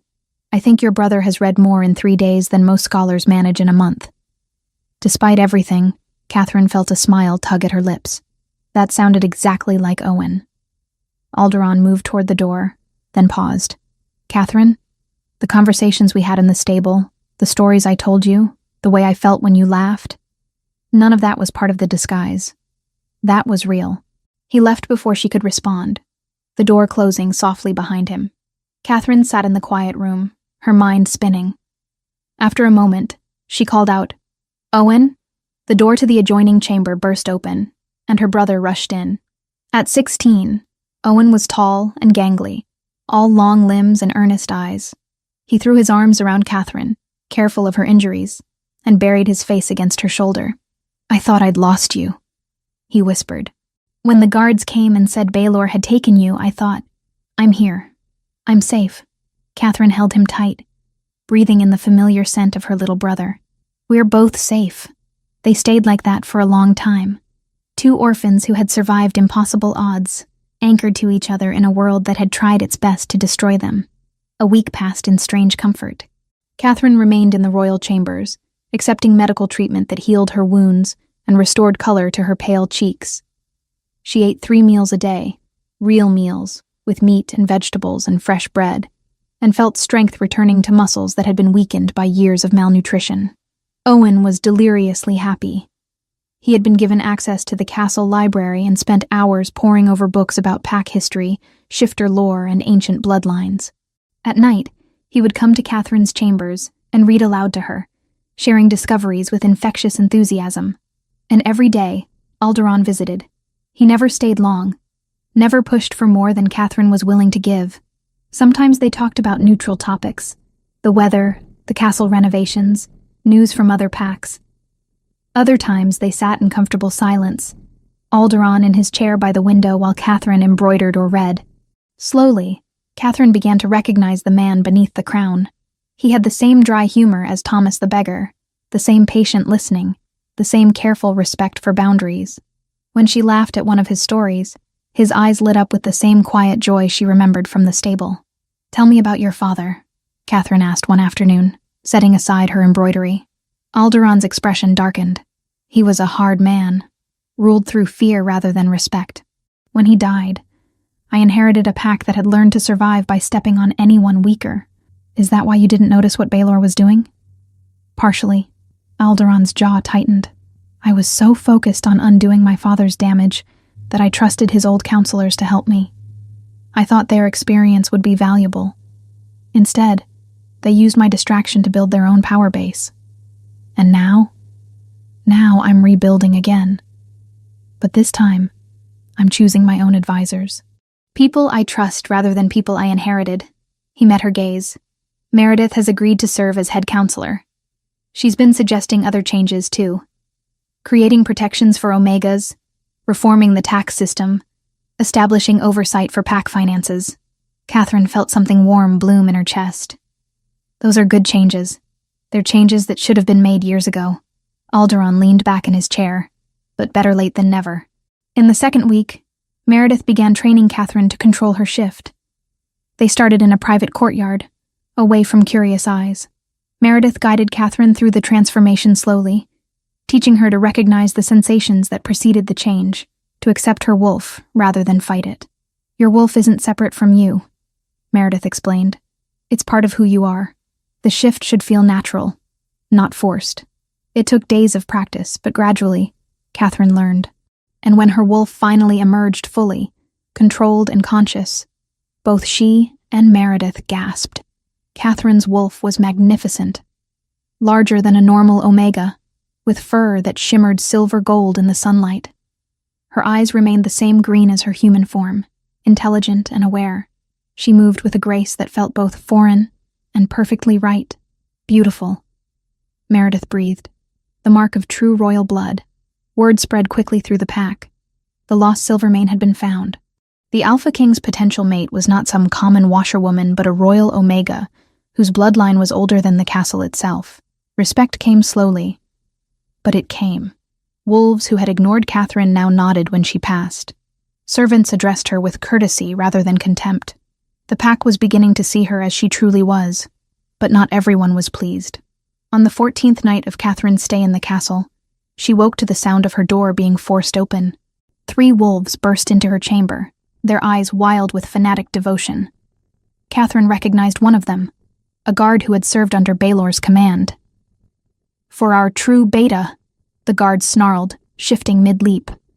Catherine rolled from the bed, her training with Meredith kicking in automatically. She shifted as she moved, her silver gold wolf emerging with fluid grace. The attackers had expected an easy target. They found a royal Omega who had finally learned to fight. Catherine's jaws closed on the first attacker's leg, her weight and momentum sending him crashing into the wall. The second came at her from the side, but she twisted, raking claws across his muzzle hard enough to draw blood. The third was larger, more experienced. He pinned her against the bed, teeth snapping toward her throat. Then the door exploded inward. Alderaan's massive black wolf crashed into the room with terrifying speed. The bond between them had warned him of Catherine's danger, pulling him from sleep with urgent clarity. He grabbed the wolf attacking Catherine and threw him across the room with casual strength. The other 2 attackers tried to flee, but Alderaan was faster. Within seconds, all 3 lay subdued, whimpering in submission. Guards poured into the chamber, alerted by the commotion. They dragged the attackers away while Alderaan shifted back to human form, his eyes blazing with protective fury. "Are you hurt?" he demanded, moving to Catherine's side. She had shifted back as well, breathing hard, adrenaline still coursing through her veins. Blood trickled from a shallow cut on her shoulder, but otherwise she was unharmed. "I'm fine. I fought them." Wonder filled her voice.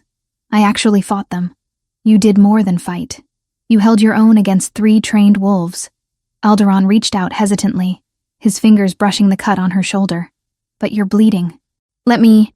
Catherine grabbed his hand before he could pull away. The bond between them flared at the contact, warm and insistent. She had been so afraid of it, so certain it was another form of control. But in this moment, with fear and triumph and gratitude swirling through her, it felt like connection rather than cage. "Thank you," she whispered. "For coming. For saving me again. Always." The word was a vow. "I'll always come when you need me." They stood there in the chaos of her destroyed chamber, hands clasped, the mate bond pulsing between them with possibilities neither had fully acknowledged yet. And Catherine, who had spent years believing she would never trust anyone again, felt something shift inside her chest. Not complete trust. Not yet. But the beginning of it, fragile and precious. She stepped forward, closing the distance between them. Alderaan went very still, hardly daring to breathe. Catherine rose on her toes and pressed her lips to his. The kiss was brief, chaste, nothing like the passionate claiming described in old stories. But it was real, and it was her choice, and it was everything. When she pulled back, Alderaan's eyes were wide with wonder. "What was that for?" he asked softly. "For being someone worth trusting," Catherine replied. even when I was afraid to believe it. Chapter 7. Blood and Moonlight. The Kiss. Catherine had given Alderaan changed everything and nothing at all. She woke the morning after the attack to find guards posted outside her chambers. Loyal wolves handpicked by Alderaan himself, not the corrupt remnants of Baelor's network. Meredith arrived with breakfast and clean bandages for the shallow cut on her shoulder. "How are you feeling?" the old healer asked, her practiced hands checking the wound with efficient gentleness. "Sore." Confused. Catherine winced as Meredith applied a salve that smelled of pine and something sharper. "I kissed the Alpha King last night." "I heard." Meredith's eyes twinkled with amusement. "The entire castle heard, actually. Guards talk, and when the Alpha King stands in a ruined chamber looking like someone just handed him the moon, people notice." Heat flooded Catherine's cheeks. "I don't know why I did it. He saved me. And I was grateful. And the bond was pulling at me. And you did it because you wanted to." Meredith interrupted gently. "Stop looking for complicated reasons when the simple one is right in front of you." But nothing felt simple about wanting Alderaan Greystone. The mate bond had grown stronger since that kiss, thrumming between them like a living thing. Catherine could feel him even now, somewhere in the castle below, his presence a warm certainty at the edge of her awareness. When he felt worry, she felt it too. When his mood darkened, shadows touched her own thoughts. It should have been invasive. Instead, it felt oddly comforting, as though she were no longer entirely alone in the world. "Meredith," Catherine said quietly as the healer finished bandaging her shoulder. "What happens if I accept the bond? Truly accept it? Not just a kiss in a moment of fear and gratitude?" Meredith settled into the chair beside the bed, her weathered face thoughtful. "Tonight is the full moon. If you both choose to complete the bond under moonlight, it will become permanent. You'll be able to sense each other's emotions, share strength when one of you is weak, and your wolves will recognize each other as mates on the deepest level. And if I don't, then the bond will remain half-formed, a possibility rather than a certainty. You could still walk away, though it would hurt you both." Meredith's gaze was steady. "But Catherine, let me be clear. This choice must be yours. Not because Alderaan is king. Not because you're grateful he saved you. Not because the pack expects it. Only if you truly want him." Catherine looked down at her hands. The calluses were fading, her skin healing under good food and rest. But the memory of hunger, of desperation, of grinding poverty lived in every line of her palms. "I'm afraid," she admitted, "of losing myself, of becoming just an extension of his power." "Then tell him that," Meredith said simply. "If he's worth claiming as a mate, he'll understand." Alderaan came to her chambers at midday, after Catherine had dressed and eaten, and spent an hour staring out the window trying to sort through her tangled feelings. He knocked rather than entering, waiting for her permission. That small courtesy steadied something inside her. "Come in," she called. He entered cautiously, as though approaching a skittish horse. The Alpha King, who had torn through 3 attackers with brutal efficiency, was nowhere in evidence. This man looked tired, worried, almost uncertain. "How's your shoulder?" he asked. "Healing. Meredith says I'll barely have a scar." Catherine gestured to the chair across from her. "Sit, please." Alderaan sat, his large frame somehow making the ornate chair look fragile. For a long moment, neither of them spoke. "About last night," they both started, then stopped. Catherine huffed a startled laugh. "You first. I don't want you to feel pressured," Alderaan said carefully. "The kiss, the bond, any of it. You were frightened and hurt, and I don't want you to think that I expect. I kissed you because I wanted to," Catherine interrupted. "Not because I was scared. Not because you're the Alpha King. Because you came when I needed you. And you didn't hesitate. And when I looked at you, I saw both Thomas the Beggar and Alderaan the King. And I wanted both of them." His breath caught. "Catherine, but I'm still afraid," she continued, forcing herself to be honest. "You have all the power here. You're the king. You're stronger. You have centuries of tradition backing every decision you make. If I accept this bond, if I become your mate, what happens to me? Do I disappear into your shadow?" Alderaan leaned forward, elbows on his knees. I can't promise I'll never fail you. I've already failed you once by not seeing Baylor's corruption sooner, but I can promise that I will never use my power to diminish yours. You're a Silvermane, Catherine. Your bloodline is as royal as mine. If you accept this bond, you won't be standing in my shadow. You'll be standing beside me with every bit as much authority. Pretty words, Catherine said, but gently. How do I know you mean them? Because tonight, if you choose to complete the bond, I'll do something no Alpha King has done in 3 generations. His blue eyes held hers steadily. I'll give you joint authority over pack law. Any decision I make regarding Omegas, regarding vulnerable wolves, regarding the protection of those who can't protect themselves, you'll have equal say. And if we disagree, your word will override mine. Catherine's mouth fell open. That's... Alderaan, that's political suicide. The old families will revolt. Let them. His voice carried absolute certainty. I've spent 8 years trying to fix my father's damage while working within systems he built. Those systems are rotten. I need someone who knows what it's like to suffer under them. Someone who'll fight for changes I'm too blind to see. I need you, Catherine. Not as decoration. Not as a trophy. As an equal. She searched his face for any hint of deception, and found only raw honesty. The full moon rises tonight, she said quietly. It does. And if I say yes, if I accept this bond fully, there's no going back. No. Alderaan's expression was solemn. We'll be bound for life.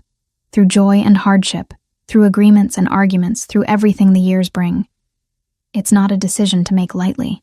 Catherine stood, moving to the window. Below, she could see Owen in the courtyard, sitting on a bench with a book. A guard stood nearby, but not hovering, protecting rather than imprisoning. Her brother looked happier than she'd seen him in years. If I do this, she said without turning around, Owen comes first, always. Before you, before the pack, before everything. I wouldn't want it any other way. Alderaan's voice came from just behind her, close but not touching. He's your family. He'll be mine too if you accept me. You'll create protections for wolves born without their shift. Real protections, not just pretty laws that no one enforces. Done. And you'll listen when I tell you you're wrong, even in front of the pack, even when it embarrasses you. I'll listen. A hint of humor crept into his voice. I might argue, I might be stubborn, but I'll listen. Catherine turned to face him. They stood close enough that she could see the flecks of darker blue in his eyes, could feel the warmth radiating from his skin. Then ask me properly, she said. Not as a king making a political alliance, as a man who wants a mate. Alderaan's throat worked as he swallowed. Then, deliberately, he sank to one knee before her. Catherine, he said, voice rough with emotion. Will you accept me as your mate? Will you stand beside me, argue with me, challenge me, and build something better than either of us could create alone?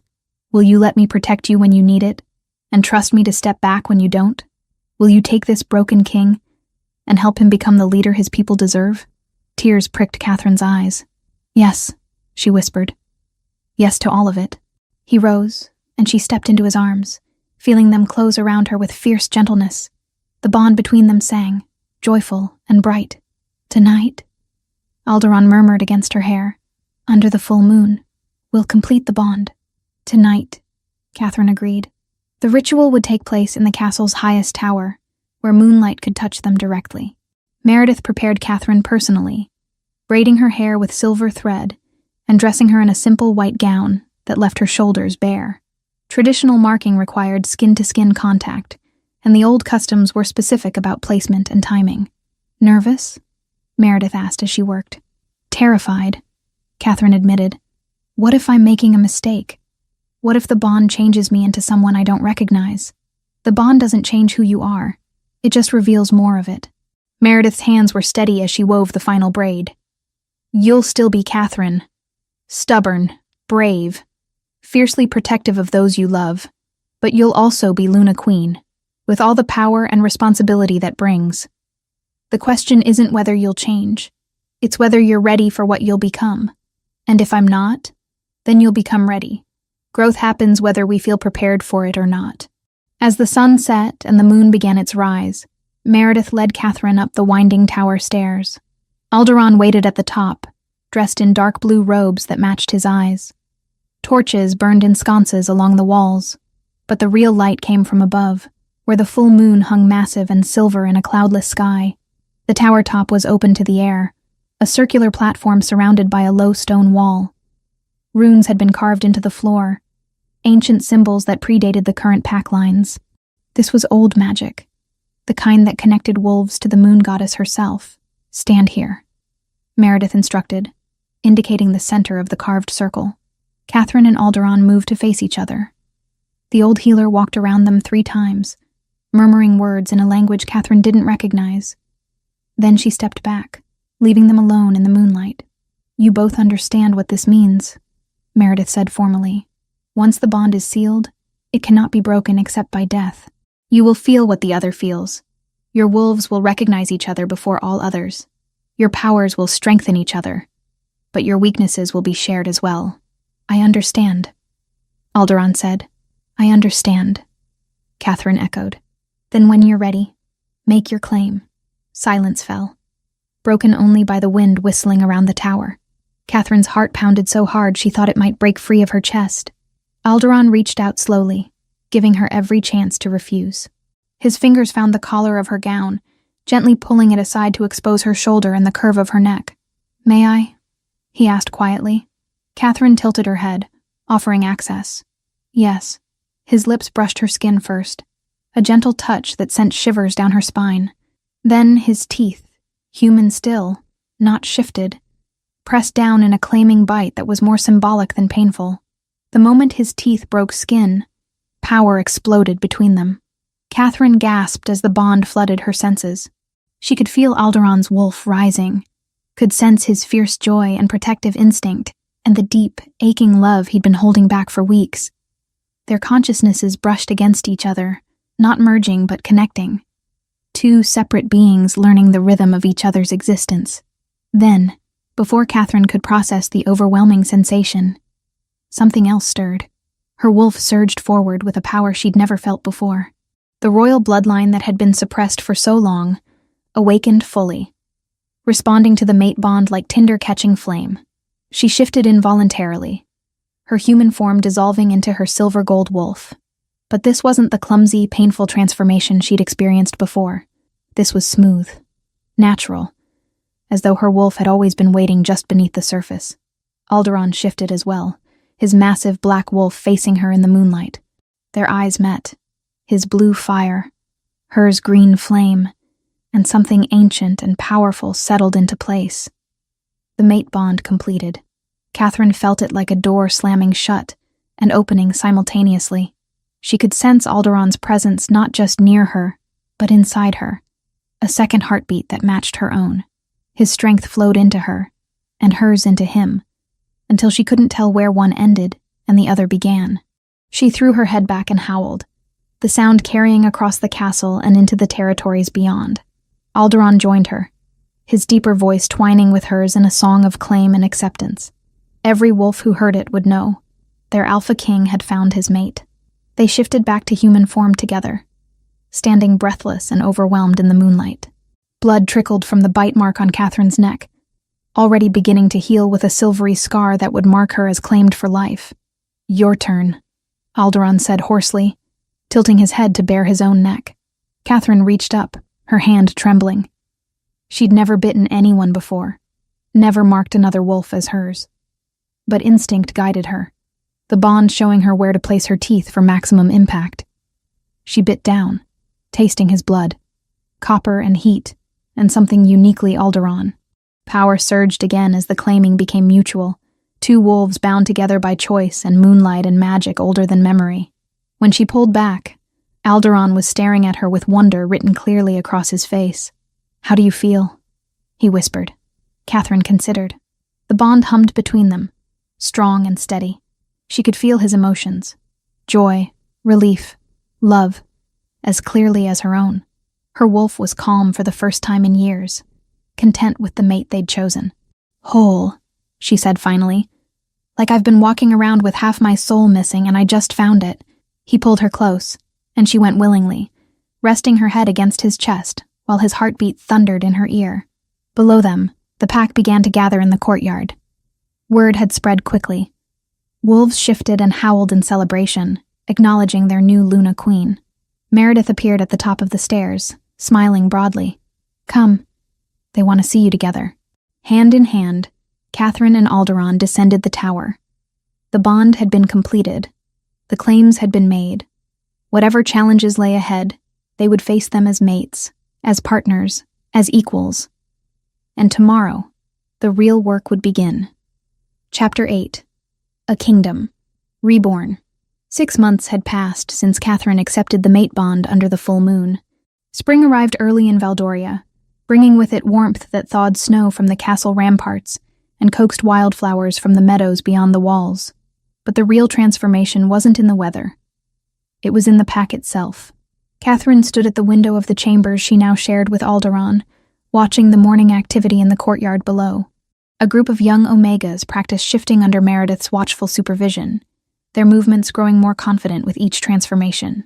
Near the stables, Owen sat at a desk that had been set up specifically for him, his quill moving rapidly across parchment as he documented the new laws being implemented across the territories. "You're up early." Alderaan's voice came from behind her, rough with sleep. Catherine turned to find her mate propped up on one elbow in bed, dark hair tousled, blue eyes soft with affection. Even after 6 months, the sight of him like this, unguarded and peaceful, still made her breath catch. "I couldn't sleep," she admitted, moving back to sit on the edge of the bed. Too much to think about. "The ceremony tonight?" His hand found hers, fingers intertwining naturally. "Among other things." Catherine allowed herself a small smile. "It's been 6 months, Alderaan. Sometimes I still wake up expecting to be back in that cabin, washing clothes for scraps." "But you're not." He sat up, pulling her against his chest. The mate bond hummed contentedly between them, a constant warmth that had become as natural as breathing. "You're here. You're Luna Queen. And you've changed more in this pack in 6 months than I managed in 8 years. It was true, though Catherine still struggled to accept the credit. The Omega protection laws had been her first priority. Working with Meredith and a council of reformed elders, she had abolished the debt servitude system entirely. Any Omega who had been forced into unfair contracts was freed immediately, their fabricated debts erased. Guards who had participated in Baylor's schemes faced trial.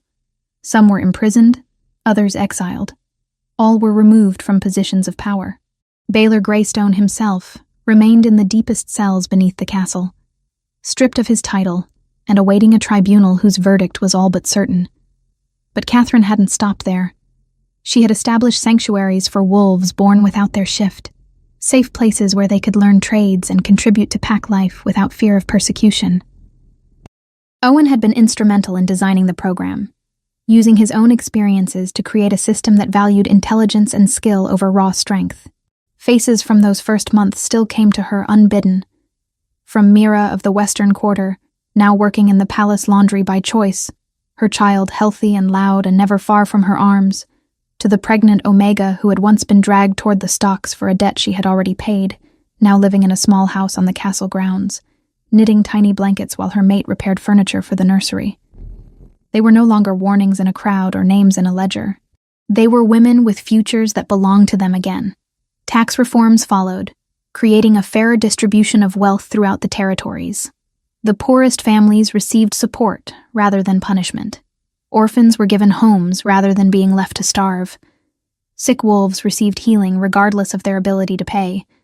Not everyone had been pleased with the changes. 3 noble families had attempted to leave the pack entirely, unwilling to surrender the privileges they'd enjoyed under the old system. Alderaan had let them go without argument, though Catherine knew it had cost him politically. Other families grumbled, but complied, seeing which way the wind was blowing. And slowly, grudgingly, the pack had begun to transform. "I'm nervous about tonight," Catherine admitted, resting her head against Alderaan's shoulder. "Renewing our vows in front of every pack in the realm. What if they don't accept me? What if they see me as nothing more than a commoner who got lucky? Then they're fools." Alderaan's voice carried absolute certainty. "And more importantly, they're wrong. You earned your place, Catherine. Not through luck or bloodline, but through the work you've done and the changes you've fought for."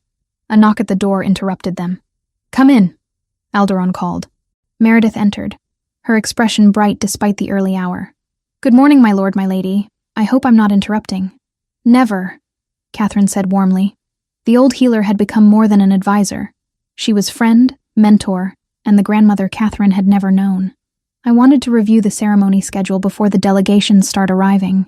Meredith pulled a scroll from her robes, unrolling it with practiced efficiency. "Representatives from 17 packs are confirmed.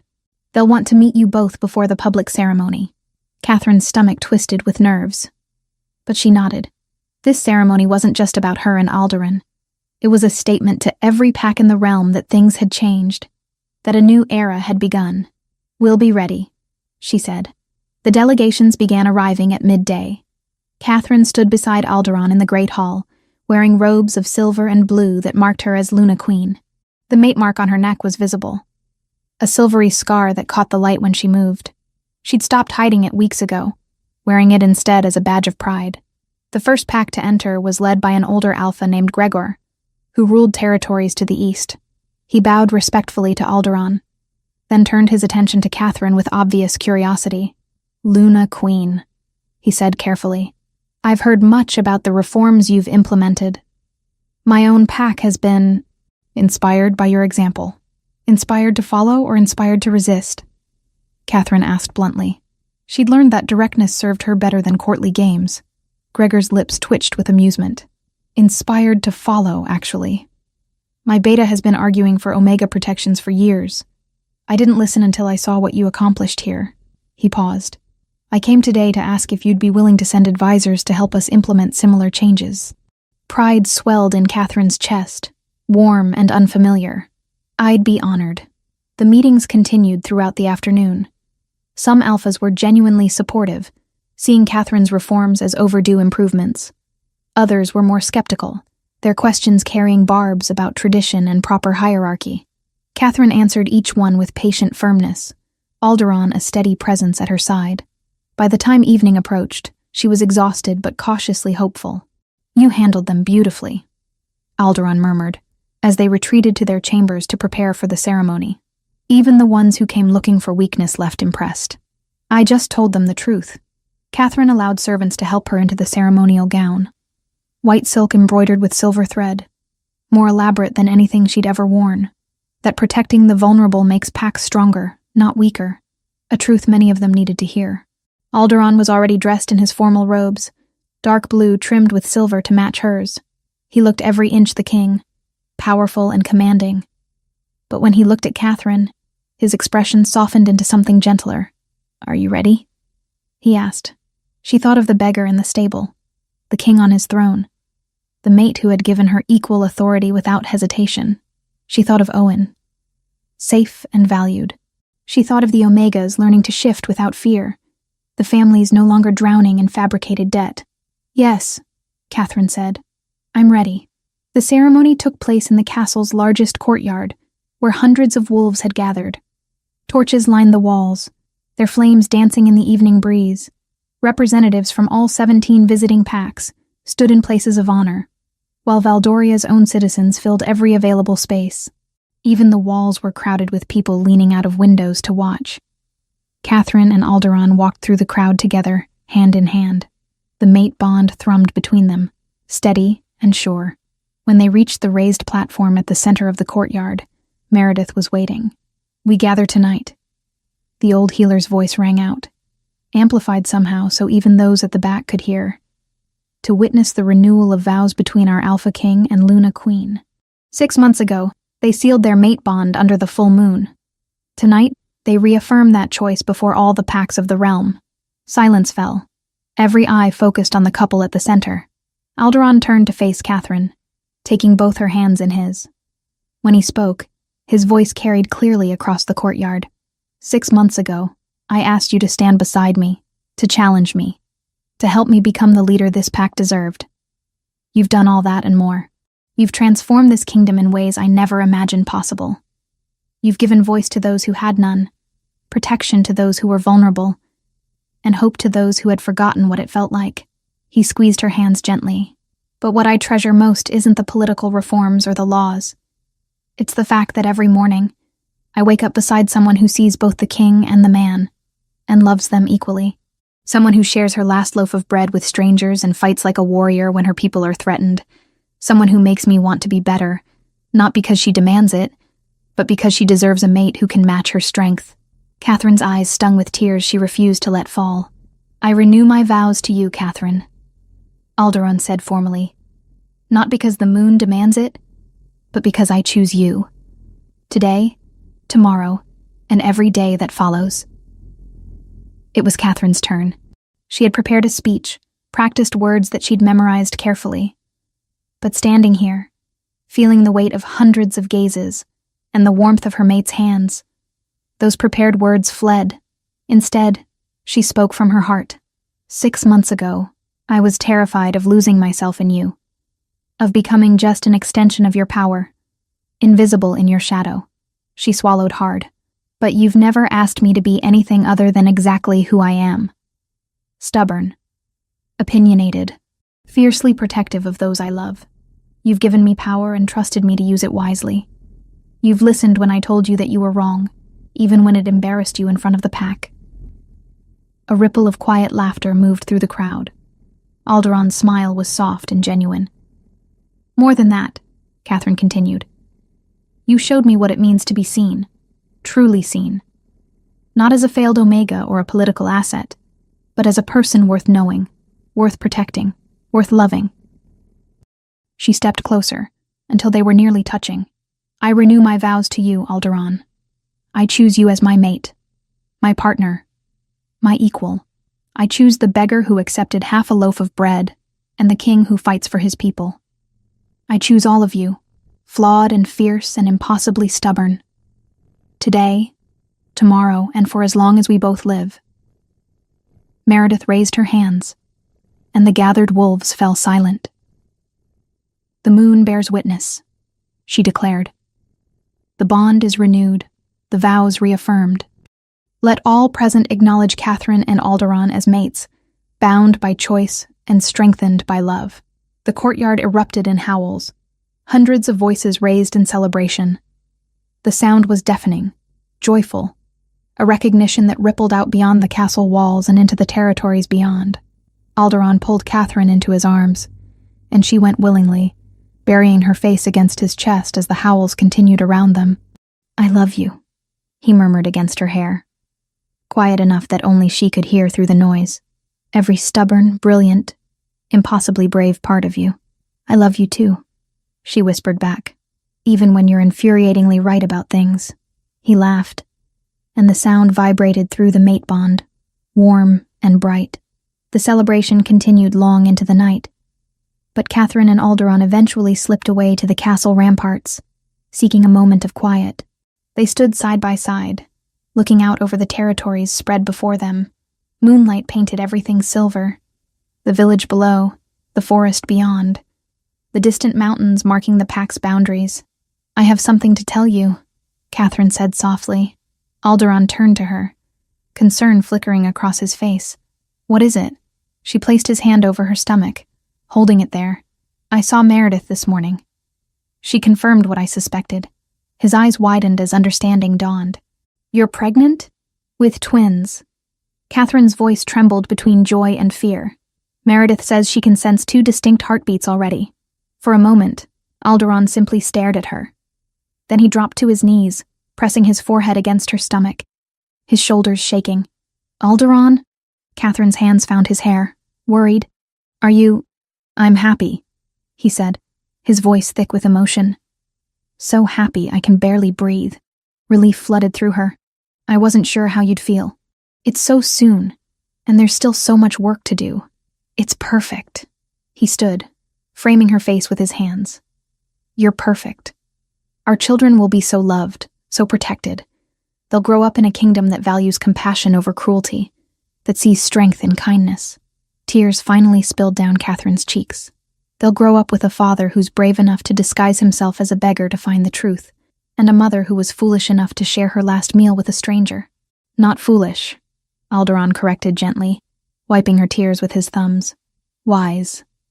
The wisest decision either of us ever made. They stood together on the ramparts, 2 wolves who had found each other in the darkest circumstances and built something better than either had dreamed possible. Below them, the pack celebrated. Above them, the moon shone bright and full. And in that moment, held safe in her mate's arms with new life growing beneath her heart, Catherine finally understood what it meant to be home. Not a place, not a title, not even a pack. Home was the warmth of Alderon's embrace, the sound of Owen's laughter echoing from the library below, the knowledge that she had fought for changes that would protect generations to come. Home was choosing and being chosen, loving and being loved, building a future where no one would have to share their last loaf of bread out of desperation. Only kindness. And as the celebrations continued into the night, as representatives from distant packs pledged their support for the reforms, as a new era dawned across Valdoria, Catherine allowed herself to believe in happy endings after all. Not because fairy tales promised them, but because she and Alderon had fought for theirs, one difficult choice at a time. And that, Catherine thought, as her mate's hand rested protectively over their growing children, made it real. The end.